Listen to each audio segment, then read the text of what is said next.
So we just got some breaking news for UFC 300, guys. We've got Max Holloway facing off against Justin Gaethje for the BMF title. So this one's going to be a very exciting contest for UFC 300. I know a lot of people have been giving this card a bit of crap, but I for one don't think it's too bad. But we're going to be going over that contest today, and obviously my opinion on why I think this isn't exactly a fantastic decision for Max Holloway's career moving forward. But let's go ahead and jump into this one. So we've got Justin Gaethje, who's obviously a fantastic fighter within the lightweight division. He last got a victory over Dustin Poirier with a beautiful head kick knockout. And he's had a great win before that against Rafael Fiziev. Obviously, Fiziev coming up within the lightweight division. So Justin Gaethje has managed to hold his spot within the lightweight division and stay within that, that title talk to obviously a future potential bout against the current champion Islam Makhachev. And we know, Dustin Poirier is facing a a lower ranked fighter to obviously try and retain his position at the top of that lightweight division as well. Because as we know, obviously with Justin and Dustin, both of them moving on a bit in age, it becomes a question of whether these two can still compete against the young and hungry fighters that are coming up within that division. So Justin Gaethje has definitely answered that question, that he definitely still can compete and can make another run at the title, whereas Dustin Poirier, there's still some questions that he needs to answer. And I think we got a lot of that. And I think we're going to get that answer. We're going to get that answer, I believe, at UFC 299, facing off against the young and up-and-coming prospect.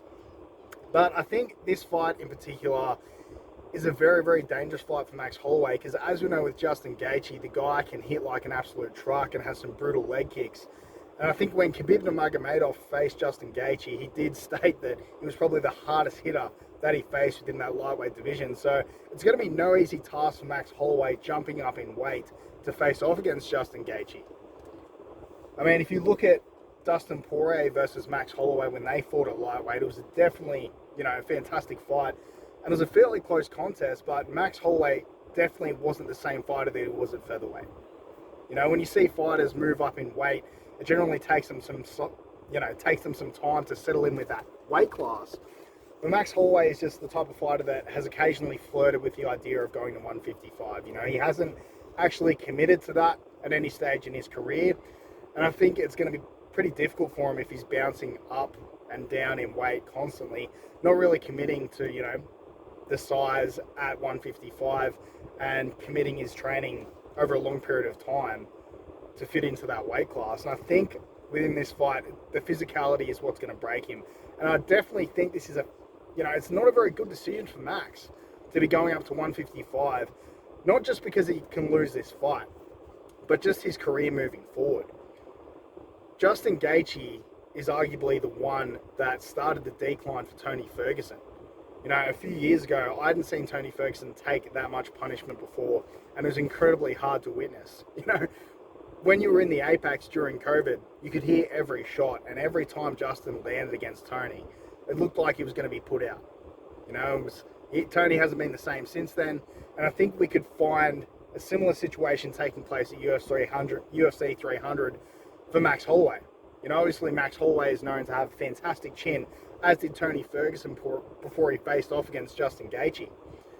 So this is really going to test the chin of Max Holloway like no one else we've seen him face before. I think when he's going to constantly be cracked in the face by someone like Justin, this could make his chin deteriorate. This could be the beginning of the downfall of Max Holloway. And I think when you look at it from like a risk-reward perspective, I don't think Max Holloway has much to gain from this contest, to be perfectly honest with you, because the only guy who's really held a candle to him at featherweight is Alexander Volkanovski, and Volkanovski got cracked and finished by Islam only a few short months ago. And he's facing off against Topuria in a featherweight bout coming up quite soon.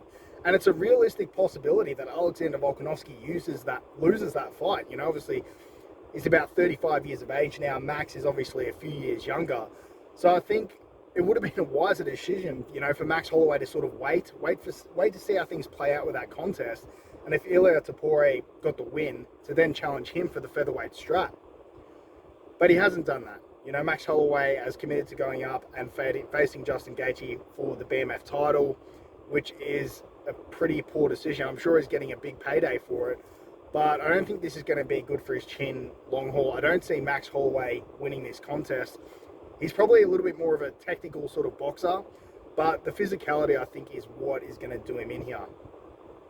I just don't see a way or a path that he can beat Justin Gaethje. I don't think he has the knockout power to finish him. And Justin Gaethje is very hard to get to the ground anyway. I mean, that isn't really the style of fight that Max Holloway likes to play anyway. He likes to sort of stay on the feet and bang, and he definitely has great volume. But Max Holloway gets hit a lot, and as we know, Justin Gaethje hits like a truck. I just don't see this as a good career move for him. I think this could potentially be the end of Max Holloway.